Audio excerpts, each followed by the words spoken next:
আপনারা যারা কৃষিকাজ, মৎস্য চাষ কিংবা পশুপালন করেন অথবা এসব বিষয়ে নতুন কোনো তথ্য জানতে চান, শুরু করছি তাদের জন্য কৃষি উন্নয়ন ভিত্তিক প্রামাণ্য অনুষ্ঠান মাটি ও মানুষ। সেই দর্শক, আপনারা যারা আমাদের অনুষ্ঠান নিয়মিত দেখেন তারা লক্ষ্য করে থাকবেন যে এর আগের একটি অনুষ্ঠানে আমরা বাংলাদেশ কৃষি গবেষণা ইনস্টিটিউট, সরেজমিন গবেষণা বিভাগ, বান্দরবানের কার্যক্রম নিয়ে এক প্রতিবেদন উপস্থাপন করেছিলাম। তারই ধারাবাহিকতা আজকে দেখবেন আমাদের দ্বিতীয় পর্ব। আমরা প্রতিবেদন ধারণ করেছি বান্দরবান থেকে। দেখুন অনুষ্ঠানের দ্বিতীয় পর্ব, সরেজমিন গবেষণা বিভাগ, বান্দরবানের কার্যক্রম।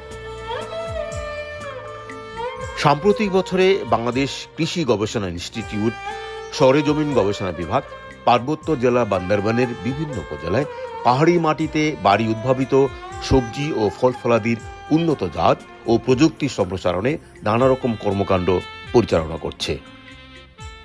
সরেজমিন গবেষণা বিভাগ বান্দরবানের এই সমস্ত কার্যক্রম নিয়ে আমরা একাধিক প্রতিবেদন ধারণ করেছি। আপনারা নিশ্চয়ই লক্ষ্য করেছেন, ইতোমধ্যেই আমাদের অনুষ্ঠান থেকে প্রথম পর্ব প্রচারিত হয়েছে, যেখানে পতিত জমিতে উচ্চ ফলনশীল সবজি উৎপাদনে সাফল্য আমরা তুলে ধরেছিলাম। পাহাড়ি কৃষি নিয়ে আমাদের ধারাবাহিক প্রতিবেদনে আজকের পর্বে দেখবেন বান্দরবানের রেইসা গ্রামে জয়নাল আবেদিনের সাতকানি জমিতে বাড়ি সিমের সাথে বরবটি ও বস্তায় আদা চাষ এবং গোয়ালিয়া খোলায় সাঙ্গু নদী তীরে পতিত জমিতে বাড়ি বাদাম, বাড়ি ঝাড়সিম এবং বাড়ি ফেলনে চাষ সম্প্রসারণ ও তার ফলাফল। সেই সঙ্গে থাকবে মিনছড়িতে পাহাড়ের শীর্ষভূমিতে নানা জাতের ফল ও সবজি ফসলে বাড়ি প্রযুক্তির মিশ্র বাগান। বিস্তারিত প্রতিবেদনের আগে চলুন দেখে নেই পাহাড়ি কৃষি নিয়ে বান্দরবানের হলদিয়া ও সুলতানপুর নিয়ে প্রচারিত আমাদের প্রতিবেদনের অংশবিশেষ। আমাদের ফেলো ল্যান্ড ইউটিলাইজেশন ৬০% একটা জায়গা থেকে সবসময় সে কোনো না কোনো সবজি পাচ্ছে। 1 বছর আগে স্যার আমি একদম নিশ্চিত ছিলাম। আমি যখন এই কৃষি গবেষণার সহযোগিতা পাই স্যার, তখন এটা করি স্যার, আজকে আমি সফলতা হয়েছি। আমাদেরকে পরামর্শ দিয়া এই বীজ দিল, সার দিল, আপনার মনে করেন কীটনাশক দিল, সব কিছু দিয়া আমাদেরকে ট্রেডিং দিয়া এই কেমন বিক্রি করতে পারবেন? এটা স্যার একটা আগাম যেহেতু হচ্ছে, যে কোনো জিনিস স্যার আগাম হলে একটু দাম বেশি থাকে।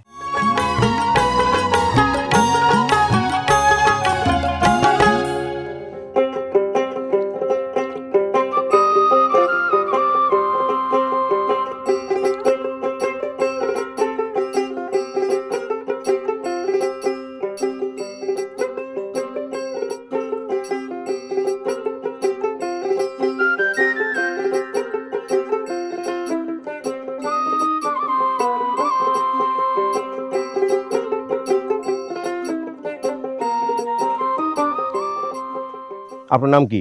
জি, আমার নাম মোহাম্মদ আশরাফ আলী। আশরাফ আলী, আপনি যে সাঙ্গু নদীর তীরে অনেক ফসল টসল করছেন, জি, কি কি করছেন এখন? এখানে বাদাম, জার্সিম, ফেলন। এটা কি? এটা ফেলন। ফেলন। এখানে কি এই বছর প্রথম করছেন, এর আগেও আপনি এগুলো করতেন? আগে কিন্তু এগুলো আমরা তেমন জানতাম না, মূলত আগে কি আগে করতেন? মূলত করতাম শুধু বাদাম করতেন? বাদাম করতাম। কার্তিক মাসের দিকে এখন বাদাম নতুন লাগাইতাম। করে কি শুরু করলেন? এখন কৃষি গবেষণা থেকে ওরা আমাদেরকে জানিয়েছে ওই বাদামের মধ্যে নাকি এগুলো বাদামের মধ্যে কি দিয়েছেন? ফেলন দিয়েছেন। ফেলন দিছি। আর কি দিয়েছেন? এই ফেলন দিছি এবং ভুট্টা, তারপরে ইয়ার আচ্ছা, জার্সিম। বাদামের সাথে যে ফেলন দিলেন, অন্যান্য যে ফসল দিলেন, জি, তাতে কি অন্যান্য ফসল ভালো হচ্ছে নাকি জি, জি, ঠিক আছে। অতিরিক্ত হচ্ছে? এটা একটু অতিরিক্ত হচ্ছে আর কি। এই কিন্তু বাদামের কোনো এই ক্ষতি বুদ্ধি হচ্ছে না। পরামর্শ কিভাবে পাইলেন? এটা কৃষি গবেষণা থেকে আমাদেরকে বুদ্ধি তারা কি বীজ দিছে? বীজ দিছে, আর কি করছে? ফেলন দিছে, জার্সিন দিছে এবং বাদাম দিছে। এক কানিতে কতটুকু হবে? 40 থেকে 50 কেজি পাওয়া যায়। কেমন বিক্রি হবে এগুলো? এটা মূলত 90-100 টাকা করে বিক্রি হয় তাতে কেজি। এটা লাভ না? লাভ। আগে তো শুধুমাত্র বাদাম করতেন। আগে শুধু বাদাম করতাম আমরা, এটা এই জানতাম না। প্রযুক্তি আগামী বছর করবেন না? অবশ্যই করব। এটা কিন্তু আমাদের খুব উপকৃত হয়েছে। আচ্ছা, এখন ফলন কি বাড়তি হয়ে গেছে? হ্যাঁ, কিছু বাড়তি হয়েছে আর কিছু বাড়তি হইতেছে। এগুলি এটা সিরের পরে আর তোমার এগুলো কি বাজারে বিক্রি হয় খুব ভালো? জি, জি।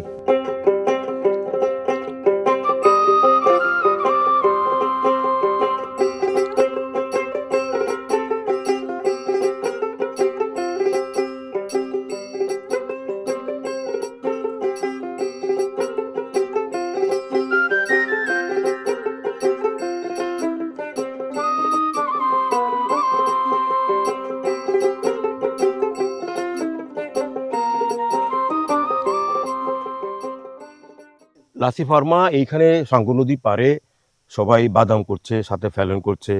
তো এইটা কবে থেকে শুরু হয়েছে? আপনারা তো সবাই করেন, এই চাষ কবে থেকে শুরু হয়েছে? কয় বছর হলো?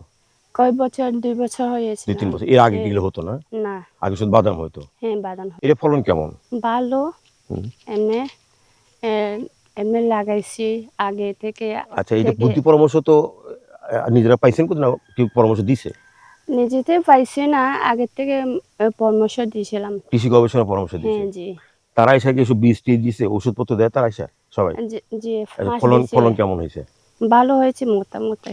আচ্ছা, এই যে এখানে দেখতে পাচ্ছি বাদামের সাথে এগুলো, তো এই যে বাদাম, এটি কেমন ফলনটা কেমন হয়েছে? এটা এই ফলনগুলো সুন্দর না? ভালো হয় না। তো এখন তো তুলতেছে, এখন তোলার সময় হয়েছে এগুলো? এখন তোলার সময় হয়েছে এগুলো? পাকলে নাকি একবারে তুলতে হয়, নাকি যেগুলো পাকে সেগুলো তুলতে হয়? একসাথে না, যেটা পাকে আগে যেটা তুলতে হয়। পাকে সেটা তুলতে হয়। এই বাজারে কি এইসব বিক্রিটা হয়? হ্যাঁ বিক্রি হয়। বাজারে দেখছেন কখনো এগুলো? বাজার দেখছিলাম। আগে তো এই এলাকায় কখন বিক্রি, এই বাজারে কি বিক্রি হয়, খেয়ে মানুষ নেয়? নেন তো আপনারা কিভাবে খান এগুলো? এগুলা বাজি করে খায়, ডাল করে খায়। জানে বাদ কি? হ্যাঁ, হ্যাঁ। এগুলো আগে কখন হইতো, দেখছেন কখন এই এলাকায় না হয়েছে? না না। এই নতুন দেখতেছেন? হ্যাঁ।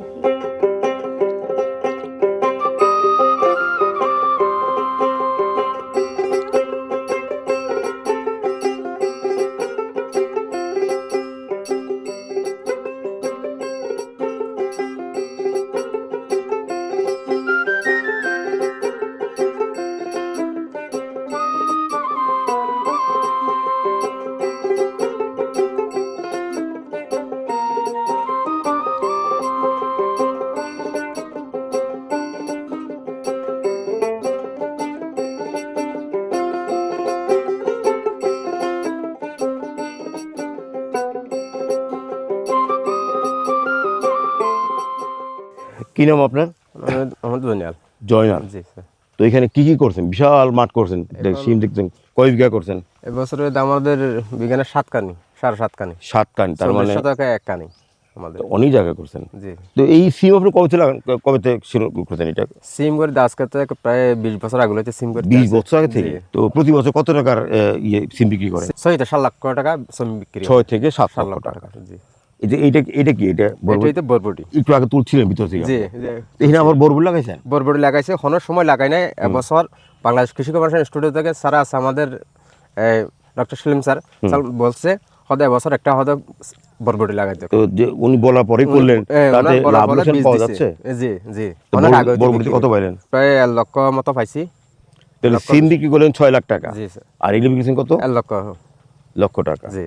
তো এটা এই সিমের উৎপাদন কমে না? না, কমবে না, একই হয়। একই হবে। যখন এখন বরবটি শেষ পর্যায়ে সিম তুলবো। আচ্ছা সিম তুলবো। আচ্ছা, আপনি পরীক্ষা করছেন না যদি বরবটি আমরা আলাদা লাগাইতাম, জি। তাহলে কি এরকম উৎপাদন হইতো না কম বেশি হইতো? না, একই হয়।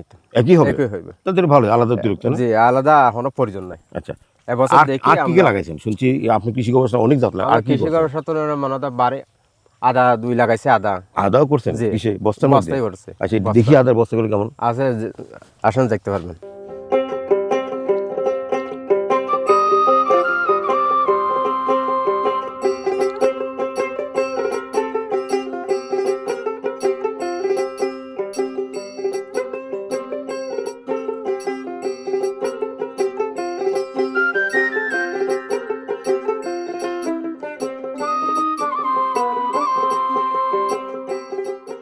জয়নাল, আপনার তো আদাও দেখলাম, জি। তার বরবটি দেখলাম, বরবটি জি স্যার। সিম দেখলাম। সিম আর এখন বলেন তো মরিচ আছে। এই মরিচ আছে। জি, এখন বলেন তো সব মিলিয়ে আপনি সিমে কত পান, বরবটি কত পান, আদায় কত পাচ্ছেন, আর মরিচে কত পান? আমি সিম 7 লাখ দেখতে পারবো। 7 লক্ষ। 7 লক্ষ সিম? জি। বরবটির মাঝে 1 লক্ষ। 1 লক্ষ 20 আসবে, তো 1 লক্ষ আচ্ছা, 1 লক্ষ বরবটি, তাহলে 7 আর 1 8 লক্ষ। হ্যাঁ। আর মরিচ, আদা? মরিচের মাঝে প্রায় 50,000 মতো। 50 পাই না, 50 একটু কম আছে আর কি। তাহলে 7.5 হয়ে গেল। আর বারে পেঁয়াজ 5 উঠলাম। 5 এই আদা করলেন? আগেও আদা করতেন? এখন না, আগে হনো দিন বস্তায় আদা। ছায়ের ভিতরে তো আদা সুন্দর আদা হয়েছে, কেমন হবে আদাটা? আদাটা ইনশাআল্লাহ আল্লাহ অনেক ভালো হয়েছে। আদাটা প্রথম করলাম। আদাটা আগে হনো আমি করিও নাই। এই বস্তায় কথা আমাকে বস্তা কাটতে হনো পারেন? করে নাই। আচ্ছা, এই যে আগে কখনো করতেন না, বরবটি করলেন, সিমের সাথে আদাও করলেন, মরিচ করতেছেন, এইসব বুদ্ধি কোথা থেকে পাইলেন? বুদ্ধি পাওয়ার সাথে বাংলাদেশ কৃষি গবেষণা ইনস্টিটিউট, আমাদের গবেষণা কৃষি গবেষণা ইনস্টিটিউট অফিস থেকে আমি জানলাম। তারা শিখাইছে তা কিভাবে করতে হয়? ওনাদের ফিলি আসে, আমরা দেখা যায় এইটা করলে এরকম ভালো হবে। তাহলে তারা যে বুদ্ধি পরামর্শ দিল যে শুধু সিম না, সিমের সাথে বরবটি করবেন, মরিচ করবেন, আদা করবেন, এই বুদ্ধিটা ভালো না? অনেক ভালো হয়েছে। মানে মূল জমি তো ক্ষতি হচ্ছে না? কোনো ক্ষতি নেই। আচ্ছা, যদি আপনি এগুলো না করতেন, সিম কি ওই অতই পাইতেন? অত তো পাইতাম, এখন বেশ পাইতাম না। তাহলে এখন বেশিতে 2 লক্ষ বেশি পাচ্ছেন? আমি ওইটা ঘরে নেই। তাহলে 60 বছর হতে বেশি পাচ্ছেন। তো এইটাই কৃষি গবেষণার প্রযুক্তি। জি।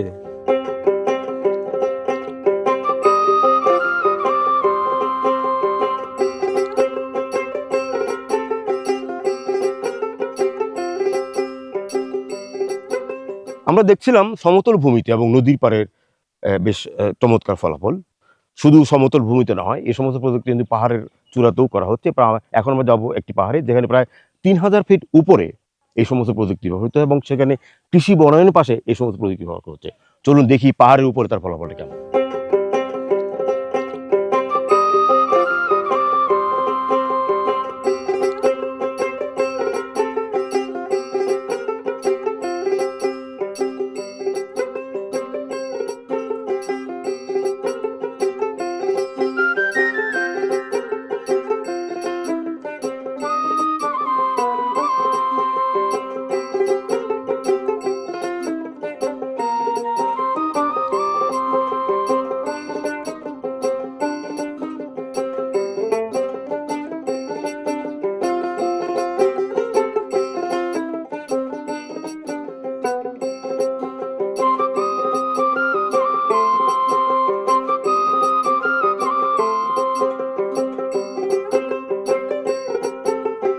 এখানে মিশ্র ফলের বাগান, যেমন আম, কাঁঠাল, লিচু, লেবু, আমড়া, পেঁপে, কলা, কাজু বাদাম, কফি, আর হলো আপনার বরই। এই ফাঁকে আপনার বিভিন্ন সবজি, যেমন ধরেন আপনার জারসিম, বরবটি, মিষ্টি কুমড়া, ভুট্টা, আর সাথে তুলা, এরপরে আপনার এই যে আদা, হলুদ, বিভিন্ন ধরনের আমাদের এখানে সবজি চাষ করা হয়। এখন কৃষি গবেষণার পক্ষ থেকে আমাদের ট্রেনিং থেকে শুরু করে অর্থ, বিভিন্ন কীটনাশক, ওই যে আপনার এই যে সার, কালো সার, লাল সার, ওই যে বার্মিস কম্পোস্ট সার, মিশিং, বিভিন্ন আমাদেরকে সহযোগিতা দেওয়া হয়। আবার কৃষি যে আমাদের কর্মী, তারা প্রতি সপ্তাহ না আসলে সপ্তাহে 2 একবার আমাদের সাথে এসে দেখা করে, আমাদের পরামর্শ দিয়ে যায় চারা কেমন আছে, কীভাবে থাকে, কোন সময় কি করলে কি হয়। আবার এই যে আপনার কীটনাশক প্রয়োগ, পোকামাকড় দমন করা, এসব কাজে আমাদের সহযোগিতা দেয়।